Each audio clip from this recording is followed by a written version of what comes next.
Good evening, everyone. I am Dr. Anshul Agrawal. I am I'm an endocrinologist and working as a consultant endocrinologist in Vinayak Hospital, Jhansi. Today, I would like to highlight about the importance of salt and its relationship with blood pressure. So, we as a doctor always advise that once you are diagnosed with hypertension, you have to cut down your salt intake. So, in this discussion, I would like to highlight the importance of whether we should cut down, how much we should cut down your salt, and how we can do this thing in our daily routine activity, and how can we cut down our salt intake, and what is the importance of salt in normal things.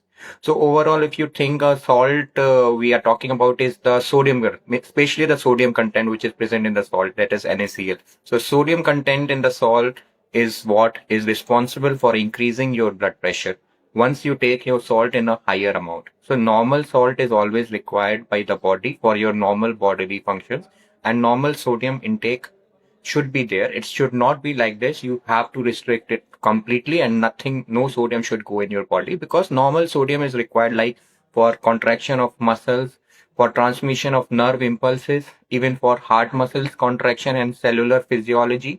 All the normal sodium is required.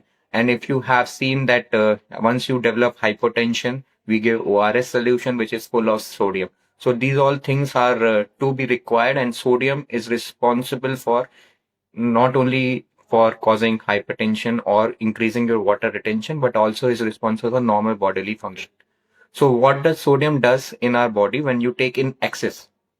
When you take in excess, it will increase the water retention. It will increase your blood pressure. And once it increases your blood pressure and increasing by increasing your sodium, this will cause increase and hardening of your small vessels of kidneys. So once these small vessels become hardened, the hypertension rises further. So BP rises further, and that BP might cause damage to your other blood vessels, like blood vessels in the heart. They can cause strokes and cause damage to the blood vessels in the brain, and might cause brain hemorrhage also.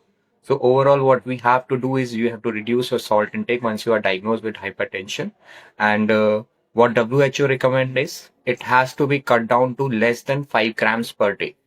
And how to quantify 5 grams is 5 grams is just 1 teaspoon what we use in our daily life. Like 1 teaspoon is equivalent to 5 gram, and less than that has to be consumed.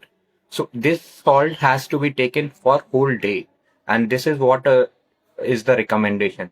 And we as an Indians, we have a lot of tendency to take lot of salty diets.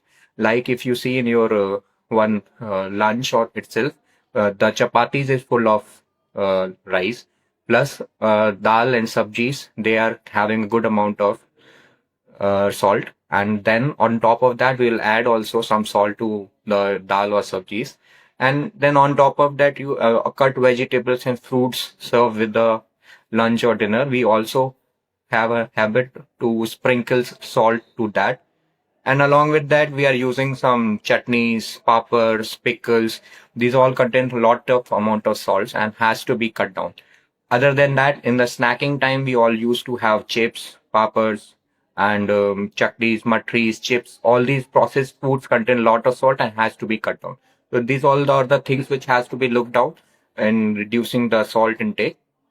So what we can do as a normal daily activities, what we can do is just add salt to your normal sabjis or dal.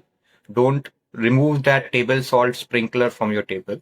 And in that case also we can also add use rock salt, pink salt, or Himalayan salt, which have content which have low sodium content, but also they have to taken in a moderation quantity and cannot be taken as a high amount. So overall these things can be done. Along with that, other things can be used in order to reduce your salt. Like we can use lemon, we can use other spices like paprikas, oreganos. These all things can be added as a replacement to salt. So these all things were the things which I wanted to highlight to importance of salt and reducing. And one more thing I want to highlight is like even if you are not a hypertensive, you should reduce your salt intake, and Indians should reduce our salt intake because it is very high. And once we reduce it also reduces the chances of us developing a blood pressure later on in our life. So reducing our salt as well as weight is important in have not having a blood pressure later on in this life. So summarizing this thing in the relation of salt and BP, we have to cut down, and what WHO recommend is less than 5 grams per day, and that is equivalent to 1 teaspoon. And what all things has to be avoided is like pickles, chutneys, papas, and snackings and processed foods, cheese. And what all thing we can replace is we can use Himalayan salt, rock salt, or pink salt, or we can use some other uh, supplements to the salt, like we can use lemons, paprikas, oreganos. So this is what I wanted to highlight these things in my discussion. I hope that this discussion would be found useful in your daily life and you can implement these things in your daily life.